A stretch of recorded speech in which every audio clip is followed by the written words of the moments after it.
Thank you. It's wonderful to be here, and it's great to see a lot of old friends. And we learned a lot from the O'Hearn School as well. It's great to see a film, Bill and all of the staff there. So we're a little behind, so I'm going to try to move quickly. I think quite a few people are familiar with the concept of universal design. I want to focus on universal design for learning, and I want to end with three things that are really quite promising, and one thing that I think I'm going to try to enlist your help in. But just to make sure we're all on the same starting point, I'm just going to start with the concept of universal design. I apologize, lots of people are pretty familiar with it. But here's the school we used to work with in Peabody. Here's the entrance to the school. And as you probably know, the stairs here are meant to be an access technology, a way to get in the building. But in fact, for one of the students we first worked with, Matthew, some of you have heard me talk about Matthew before. Matthew has a very severe physical disability and can't walk, talk, point, smile, or any of those things.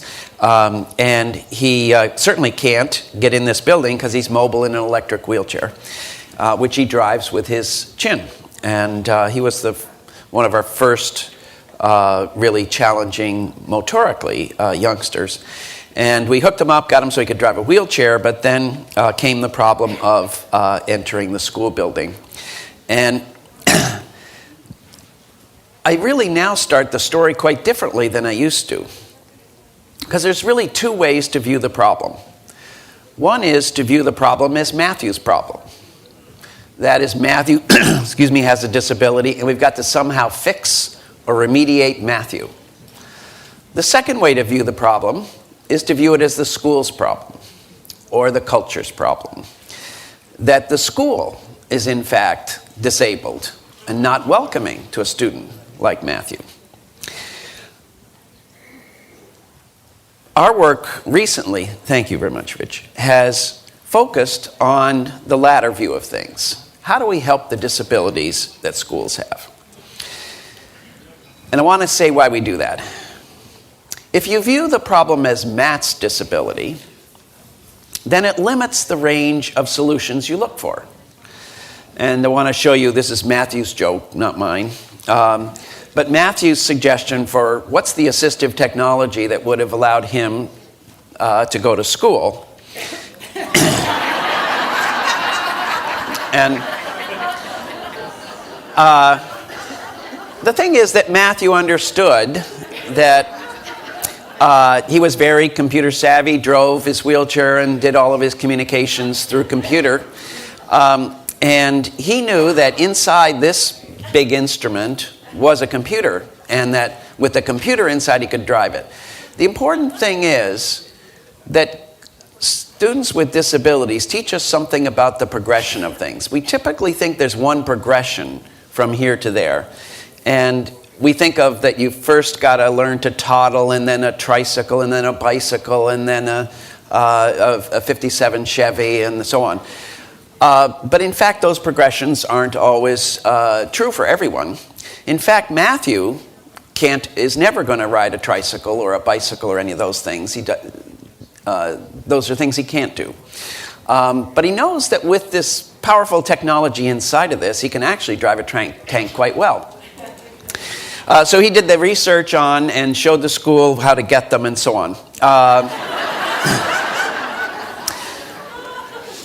But the school didn't do that. There were you can imagine, they cost $60 million each. You could only use it once per building and so on. So the other way to view the problem is to view it as the school's disability. And then you look for a different set of solutions. The first solutions are typically, how do we fix up the existing school? How do we retrofit it? It's broken and disabled now, how do we make it better? And we put ramps on the sides of buildings and so on. And it's very expensive, it's ugly like this is, and often, in fact, this ramp didn't work for Matthew because the corners were too sharp and so on. So there's lots of problems in trying to fix up things later after they've been built. So most of you know the better solution is to move toward universal designs. Build the building right at the beginning so that everybody can use it. I'm showing here an image of the Louvre in Paris, which has a wonderful stair and elevator combo. It looks like it's missing in the second picture here on the right, but it's really that tube goes up and down so you can roll a wheelchair right on the top of it and so on. And it's really kind of cool. So people have choices. There are alternatives built into the universal design. It's cheaper, better, faster, more beautiful, all of the usual reasons. Who benefits from universal designs? I'm showing here a curb cut. And curb cuts, of course, originally were designed for people who were mobile in wheelchairs and so on. But as you know, that particular piece of design benefits many people, and I'm going to go fast here. People in scooters, people in baby carriages, people who are hauling their suitcase from the airport and so on, in addition to people who have motoric disabilities. So building, now we like it that there are these curb cuts everywhere, and the same is true for captions on television. It used to be that it was something that individuals with a disability had to buy a decoder box to, in fact, get access to their television. Now there's a universal design law that says that all televisions sold in the United States need to have a decoder chip in them. And as you know, they come with every TV you buy now. Many of you don't use your captions. I now do actually use my caption because my hearing is starting to fail. But I also have trouble following dialogue on Grey's Anatomy and stuff because they talk so fast. So those of you that haven't learned to turn on the captions for Grey's Anatomy or any of those shows where they talk fast, turn on the captions. It helps a lot. But anyway, so there are many people who benefit from captions. They're built in. They're available when we need them. And you probably know this story, but in fact, users who are deaf are far down the list of people who use captions. People in bars and airports and exercise facilities, all of these things I'm showing here, are who actually really mostly uses captions, and people like me. And individuals who are deaf happen to also benefit. So universal designs are about building things into the environment that make them better for all of us, including people with disabilities, but not only with people with disabilities. I think I'll skip this slide mostly. What's better about universal design? We like it because it recognizes the reality of diversity. Universal designs are saying we need to put alternatives in. It's not that there's one way to be mobile in a building. It's not one way to read signs and so on. Building it from the start means it's less costly, it's more efficient, it's more aesthetic, benefits more people. At CAST, we work on universal design for learning. It's not about the building. It's not about the playground. Hopefully, all those are universally designed. But it's about how is Matthew going to actually learn. And I want to tell you a new end to this story. Matthew's now in one of our community colleges here in this state. And it turned out Matthew not only had a physical disability, but he turned out to have a learning disability. When he hit fourth grade, he was not a good reader. And as you, I think, know, lots of you know these kinds of stories, that people think that having one disability makes you immune to all the others. And so it took a long time to discover that Matthew had a regular dyslexia, learning disability. It wasn't any big deal, but it took a long time to discover it because everybody had low expectations because of his physical disability. And you've all heard that story many times. So when Matthew got ready to go to school, this was the learning technology in his classroom. And it didn't work for him in several ways. First, he couldn't hold it and he couldn't turn the pages. So he really couldn't use it at all. And in those early days, we used to try to do things like page-turning devices. They're awkward, expensive, don't work well, and so on. And the book doesn't also work, though, for lots of other students, including Matthew, because he can't read very well. Doesn't work also for students who are blind, students who are English language learners, a long list of people for whom this learning technology is not an ideal learning technology. So our work with Matthew and then other students began us to reverse again the field. How do we look at this problem of learning technologies? And we first began to see it as Matthew's problem. Matthew needed fixing, needed remedial this or whatever it was, or fixing up him so he could turn pages. We began, though, to see the problem the other way, that this learning technology had its own disabilities. It was not effective for a wide range of students. It was made for a narrow range of students for whom it was pretty good. And we began to see our work as taking how do we design better learning technologies? Out of that work, and I don't mean to brag about this, but just want to highlight something for later. Out of the work with Matthew, right here in Massachusetts schools, we made electronic books so that Matthew could, in fact, move through them using his chin switch. And, in fact, that the books talked themselves aloud so that even though he wasn't a great decoder, he could learn to decode while he was reading, and so on. But the main thing was it came out as a commercially extremely successful product from Scholastic. Not sold as a special needs product, sold as a regular mainstream product. In fact, I can tell you, because you're the right kind of audience, that Scholastic didn't even say it was a good special needs product for 2 years because they were afraid it would marginalize the market. And it was a very popular program. They ultimately sold about $40 million. But in fact, I can say I was in New York yesterday, and for those of you that have used Wiggle in the past, it's now sort of out of date. It's a 14-year-old program. But they are completely redoing it because it still sells $1 million a year, and they realize, oh my God, this is still a great product, so they're going to make the whole thing over again for modern technology, which is really cool, and it will be universally designed again. So Matthew can easily use this. You get all of the regular books, but you get them in a digital version so that kids like Matthew and kids with all sorts of disabilities can use the same book, read the same materials, but get the supports they need while they're doing it. The key thing about it is it's a universal design. It's not a special needs product. It's a product for the core of the classroom, but one that everybody can use. Okay? That's what we mean. And the range of students that we mean to address is very broad. Matthew's here in the middle, but students with a wide range of disabilities. What I want to concentrate on for a moment, and this is maybe the science part that Rich is talking about, but I think Rich overstated my credentials here. But we're very interested. CAST began really in a children's hospital where we were neuropsychologists who looked at learning problems. Kids were referred who had problems in learning, and our job was to do the diagnostic work. And we moved from doing that diagnostic work to wanting to find better things to recommend was really the essential beginning of CAST. So our backgrounds are pretty much in what's the neurology of learning. So I'm going to just do a little short digression on this. Let me just check my time. Doing okay. Because we needed to understand what are the learning problems kids face that we need to make better designs for. So I'm just going to do a quick little thing through some PET scans and fMRIs for you, and I hope you won't find it either too boring because you already know it or too whatever. So the powerful things about the new technologies at this end are that we can see learning actually happen. So what you see on this slide it's what's called a PET scan.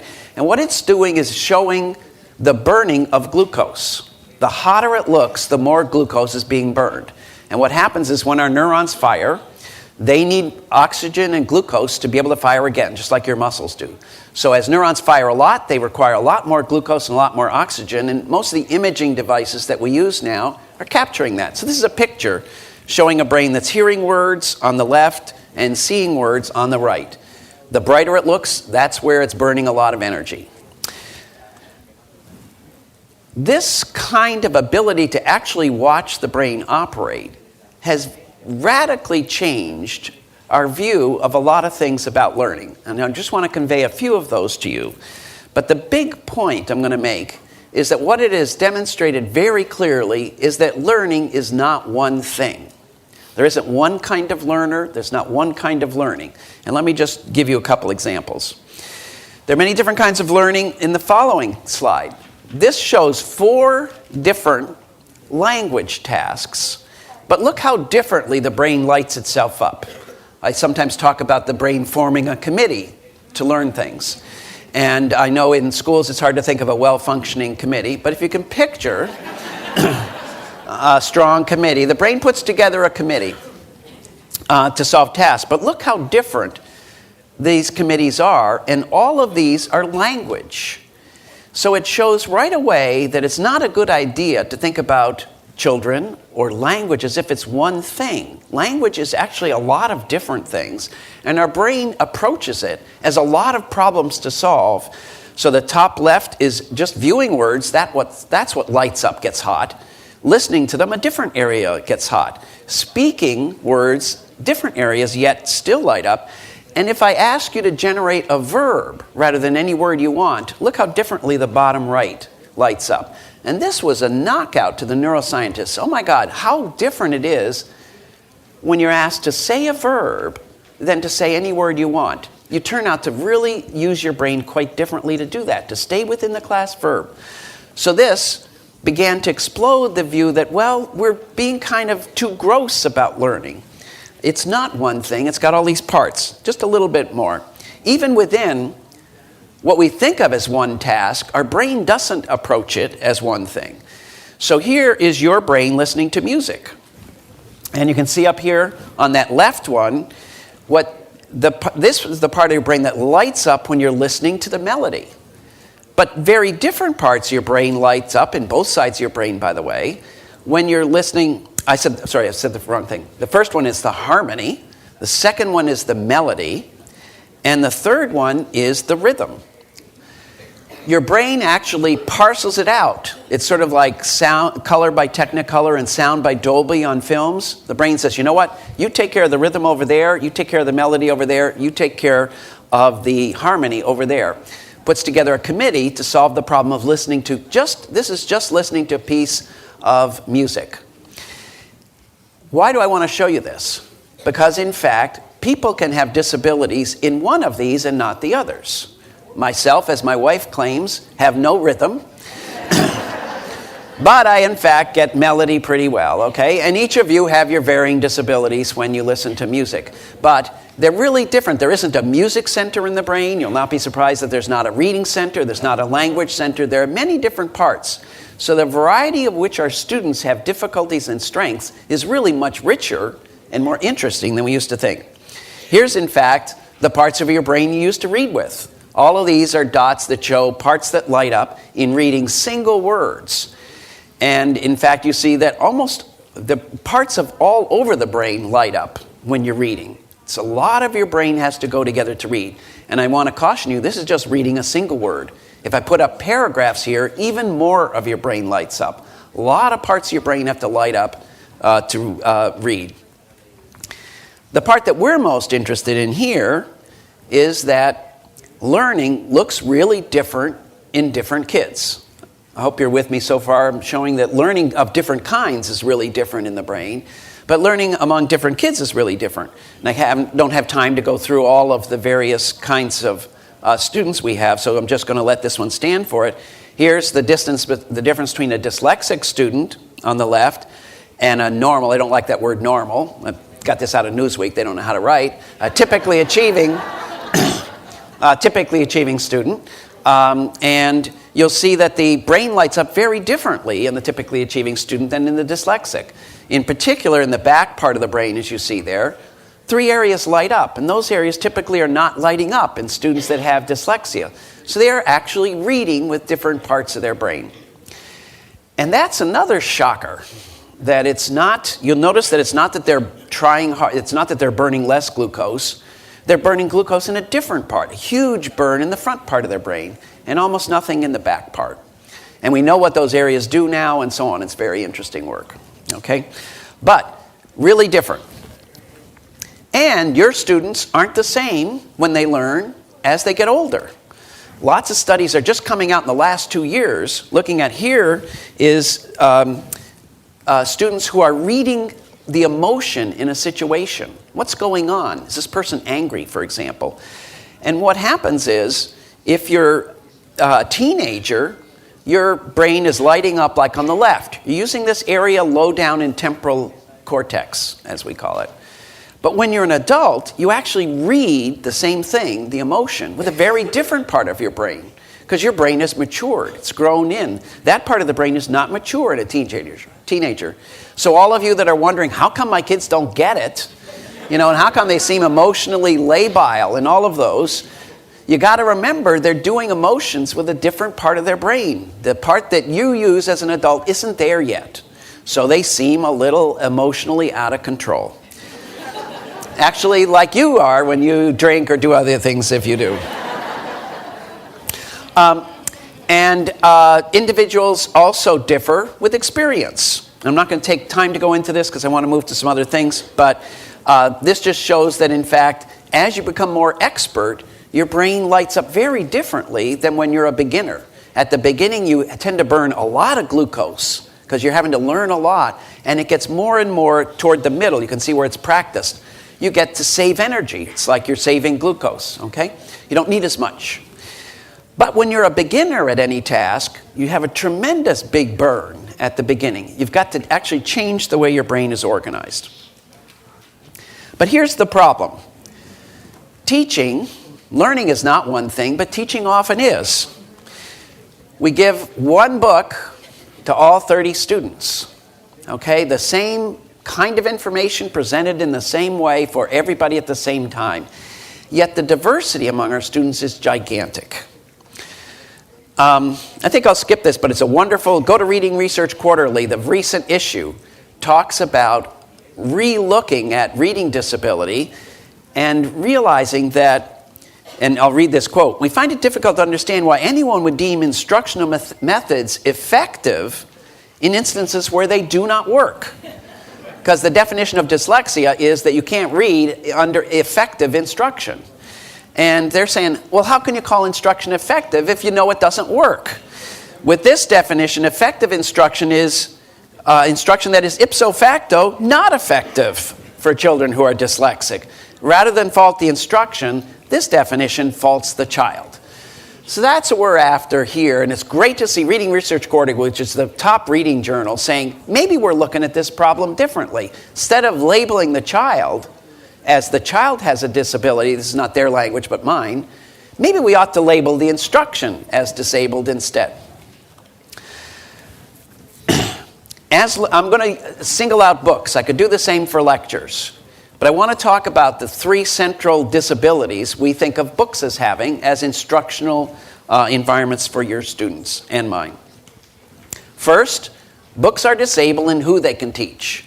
I've shown you these slides and stuff to say books work very well for some students and very poorly for others. Math, you can't use them for two reasons. You can't hold them and turn their pages, and he's dyslexic, and it's a tough thing for him to learn history, science, and geography out of those books.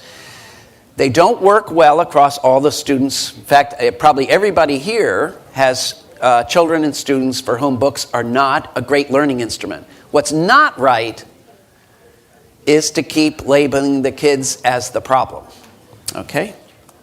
Second, books are disabled in what they can teach successfully. Books, there's a book that's come out just recently about why print, the Gutenberg Revolution, ruined the teaching of mathematics. And the argument is that math was taught better in the 16th century than it is now because it was hands-on, it was math about real things, and people were really taught math. And what ruined the teaching of math was, after Gutenberg, you had to only do the math that could be explained well in words. And as for, I hope you're all reading, and that means only worse for kids who are dyslexic, for example, because you have to get math through your worst input channel. Okay, so they're not, in fact, books are not effective. They're disabled in teaching math, in teaching science, in teaching lots of subjects. They're pretty good at teaching novels, but it's a limited range of things at which books are really good at. And thirdly, as learning technologies, books have disabilities in how they prepare our students for their future. There's nobody in this room that doesn't think that a wide range of powerful technologies is what our students are going to be using as they get their first job. And yet our schools are still largely a print medium and lecture medium. And when we are not using new media in our schools, we are not preparing students for their future. Every student, students with disabilities included. Now, I'm not bashing the schools for this. We don't, in fact, support enough taxes to provide the instructional technologies that schools really need. It's our faults, too. So what are our options? Typically, when we have a wide range of diversity in our classrooms, the first thing we think of is, well, let's get a dumbed-down version of our books in some way for kids that are having trouble reading. And that's a horrible injustice for lots of reasons. And the alternative that I want to propose is that we need to smarten our books up. And I want to talk about a little bit about how you do that. Mainly, we can use the great power of new technologies to individualize instruction so that in fact it fits for a broader set of students, and to provide more powerful instructional methodologies. And that's what Universal Design for Learning is about, is how do we in fact create learning materials that everybody can see, can read, can learn from. What kind of, let me show you a different kind of book that's out commercially. I wanted to show you, talk about three things that I think are very promising for the future. So first I'm going to start with, by the way, I should have brought Bridge to Terabithia, which is in the movies, but we have that book. Can't spell my name. We all have disabilities. Okay. So let me tell you what this is. I'm opening up a book called The Giver. How many of you have middle schools? Okay, lots of people. It's one of the most popular books assigned across the country. And what Scholastic did was we brought prototypes, worked for years here in Massachusetts to figure out how do we make books that are going to be much more universally designed. And then we brought again to Scholastic, who then bought the rights to Tuck Everlasting, Bridge to Terabithia, Giver, blah, blah, blah, a whole bunch that are really all award-winning books, the best of the books that students read in middle school. And I apologize, I'm choosing middle school. It's kind of in the middle of the range here. There's other things I can talk about later for elementary and high school. But anyway, so thinking readers, what do you get? You get same book, and I'm just opening it up in the middle here. Same book. Everybody's going to be reading the same book. We want it universal. We're all studying The Giver. But what's different? We can make it accessible in lots of ways. For example, simple things you can do. What if you need larger text? We don't need a large print version, which is often not large enough, and so on. We can just say, well, how large do we need it? And we can make it the right size, or we can make it really small if you want it, whatever.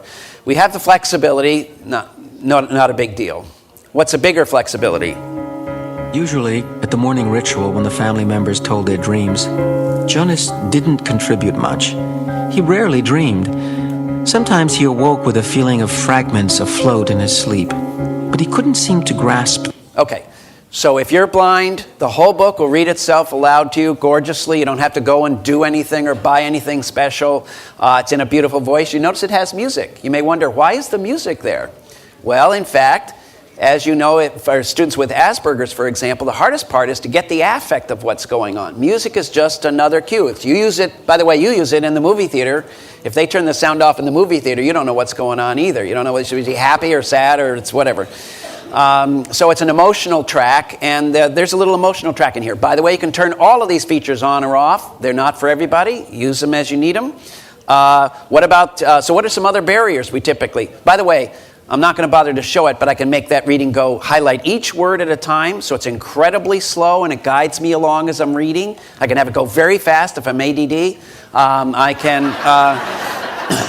have it be in a girl's voice. I can have it be in a boy's voice. I can have all the text be purple. I mean, there's a million options I can have. I can say, I want this book to look like me and to respond to me. What about language? Kids sometimes don't know the words. Easy to find. You just click on the word, say, what's that word? If English isn't my first language, give it to me in my real language, etc. It's a multiple representation, both what the word is in language and drawing and so on. These and other things are just to say, let's get rid of the barriers. First, we want to make sure you can see all the words and know what they are. But that's not real reading. So that's the background. What I want to show you is what's the powerful stuff here. The powerful stuff is that we want kids to become better readers, to become strategic, strong readers. But a lot of kids don't have the opportunities to get much practice. Teachers have rare time to work individually. So what we needed to do is make the book individualized to the kid so it knows where are you in your reading and how can I support you. So watch what happens. I'm reading along and I come to a place like this and it says, this is a good place to stop and think about the story. Now, what's powerful about these is the book knows who I am. Remember, I signed in as David Rose. So it knows at what level of support I need to become an effective reader. So I'm starting as if I'm really struggling reader. And what it knows is I'm working on one strategy, which is summarizing. Other strategies are built into the book, predicting what's ahead, asking good questions. A bunch of strategies are built in the book. Right now I'm on summarizing. Some of you are going to say, oh my God, I hate it. It sounds like school. But summarizing is something the kids really need to learn how to do. So when I click on this, 3 summaries come up. And it says, choose the best summary. Because it knows, you know what? A lot of research has been done, and it shows that kids and middle students, disabled and non-disabled alike, don't have a good idea of what a summary looks like. And we ask them to start writing long before they have any idea. So they write something awful, and all of the middle school teachers knows here, if you ask a middle school teacher a student to underline the important parts of the passage, they underline everything. They don't know how to do a summary. It's hard. So what this does is just choose one. Okay? But supposing that's still too hard, I can just say, I need some help. Choose a summary that doesn't spend too much time talking about one detail. But I'm going to be honest with you, students hardly ever click on that. Okay? And you know why? Because it seems too teacherly. What they do click on is Justin and other students that are built into the books that are like them. And I'm not going to have Justin read to you, but he'll talk to you if you want. But Justin is like your pal, and he says, well, here's how I would do it. So notice he begins, to choose the best summary, I did this. And later, when you're really making your own summaries, Justin will say, essentially, would you like to see my homework? And you know what? Students love to do that.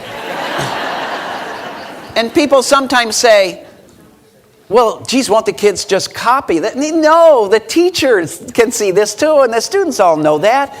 So, but the thing is, the students need models, and Justin is a guy that does it pretty well. So he does a think aloud. He tells you, here's how I write a summary, and you want to see mine? Great, look at it. So the kids is going to get plenty of help, and they can get actually some rubrics and things about making good summaries right here. Open that up. We never see kids do that.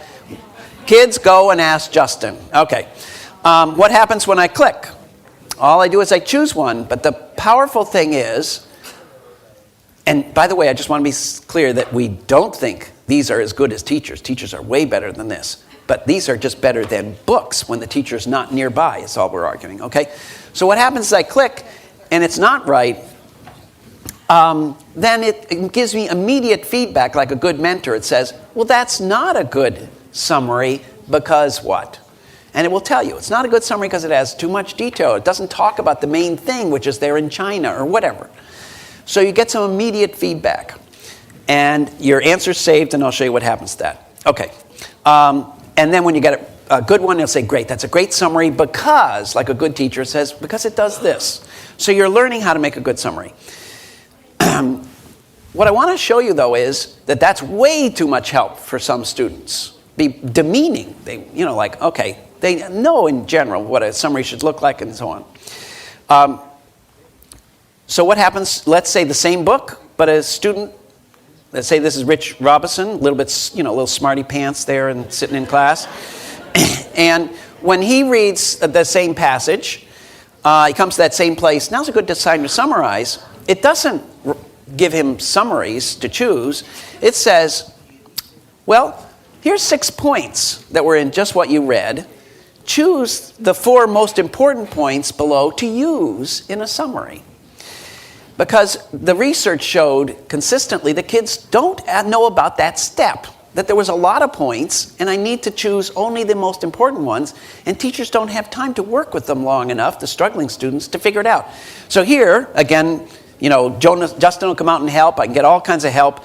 But essentially, I now can try out, is this one important? Is that one is important? And I'll get feedback. Then, when I've got 4 points, it'll say, great. Now use those to write your summary. Okay, so can you see what we're doing? We're scaffolding. We're saying there's a step that the kids aren't getting about selecting down a little bit. And when they've done that step, then we say, great, now summarize. I'll just show you one more level of support. Another kid smarter than Rich. I hope you understand I'm being facetious here. Not smarter, but in a different place in their learning. Notice what happened. The book highlighted itself.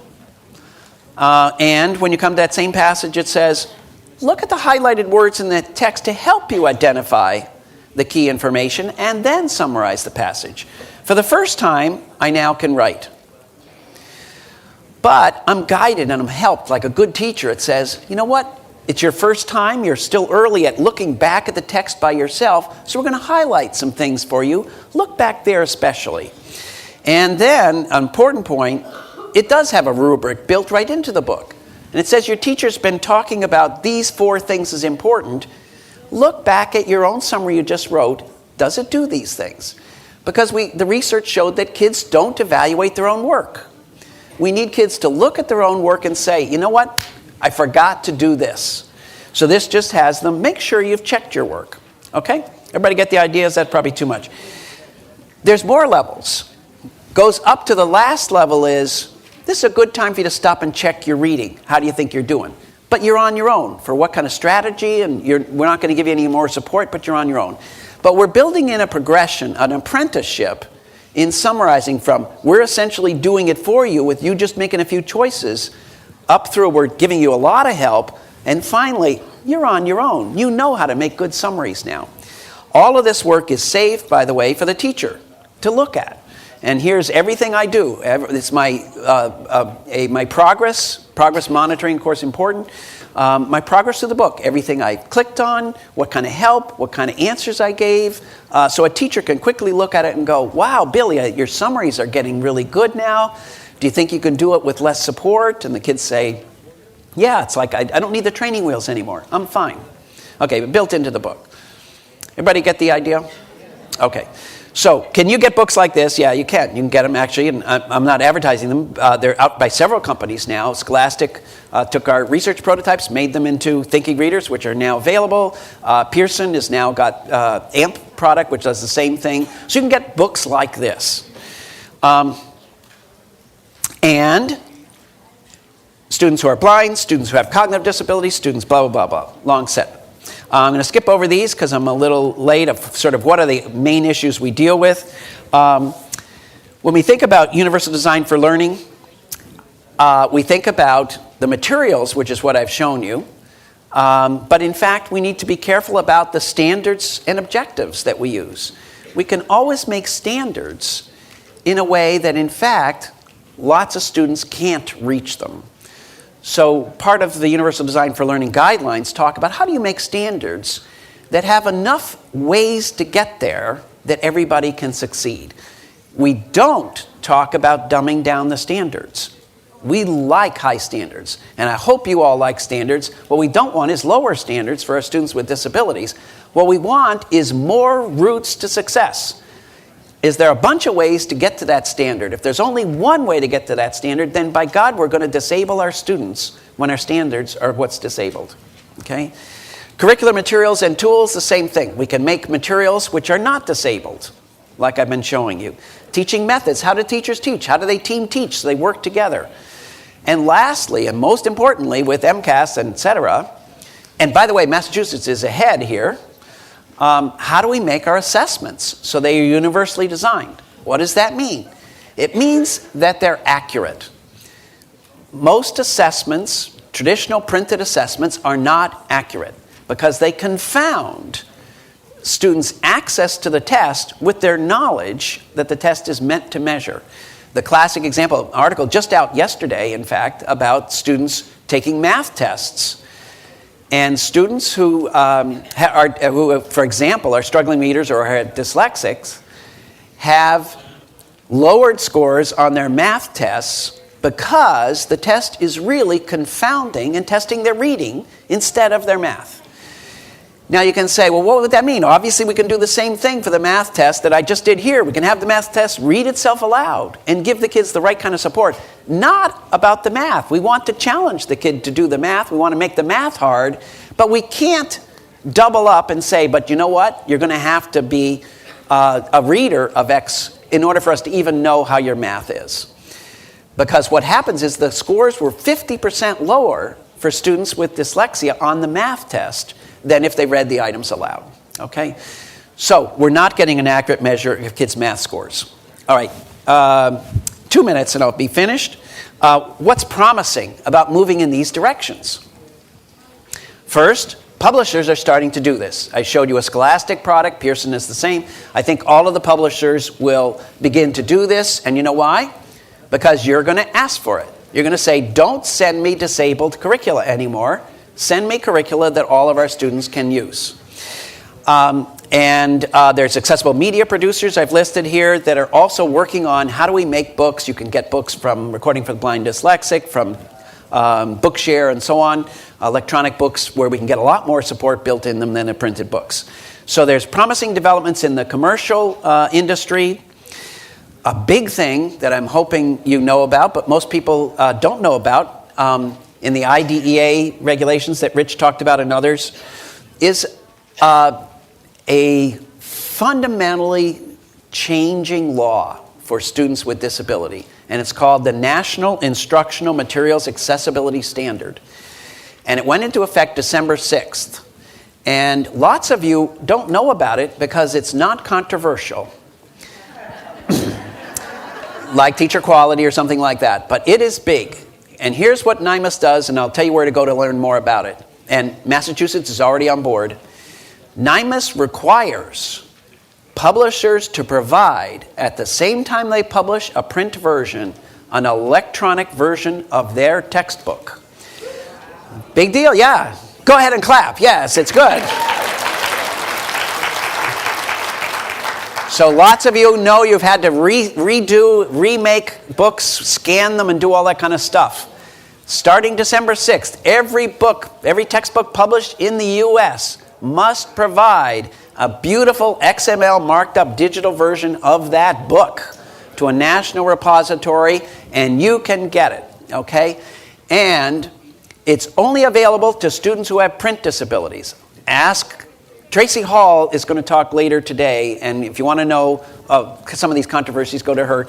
But the only controversy is how big a group is included in print disabilities. Blind kids clearly count. Kids with CP, like Matthew, clearly count. Kids with organic-based learning disabilities clearly count. But what about all the others? Okay? So big issues on who counts for NIMUS. But the main thing is, and states must have a mechanism by which they distribute these electronic versions to the students who have print disabilities. So teachers don't have to waste their time remaking books and making another version and Xeroxing and making it bigger and all that crap. Teachers should be teaching, not remaking broken materials, okay?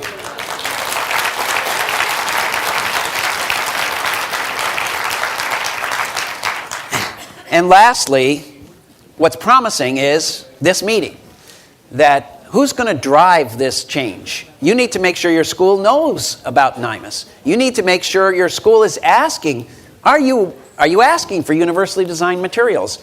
Because the publishers are exquisitely sensitive to requests. We want to buy this kind of stuff. So what you need to do is make sure you're on the curriculum adoption committees. Students with special needs parents often aren't there. They're working on special education. You need to be on the regular education adoption committees, and when they purchase the history books, you need to say, I'm sure hoping that's a universally designed history curriculum so my kid can participate. And you know what will happen? The publisher will say, yes, of course we do that. We do that, absolutely.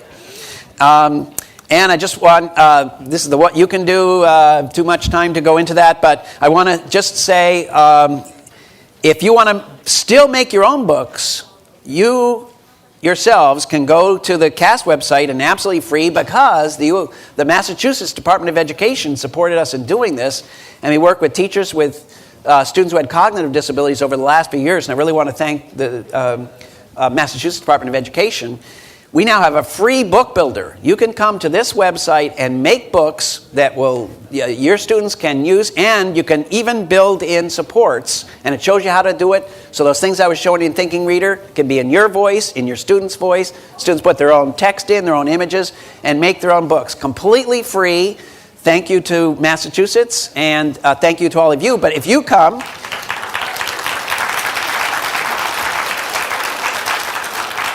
If you come and make books, you'll be able to share them with your other teachers and with your other students and so on. So there'll be a library of books that are really accessible And these are for much younger children mostly, but I'm going to make a book about brain development and do it in this fashion. So there's things you can do, mainly advocate, say we want university design materials, and we're working on NCLB. We want to get it in NCLB that the materials that come should come so all of your students can use it. Thank you very much.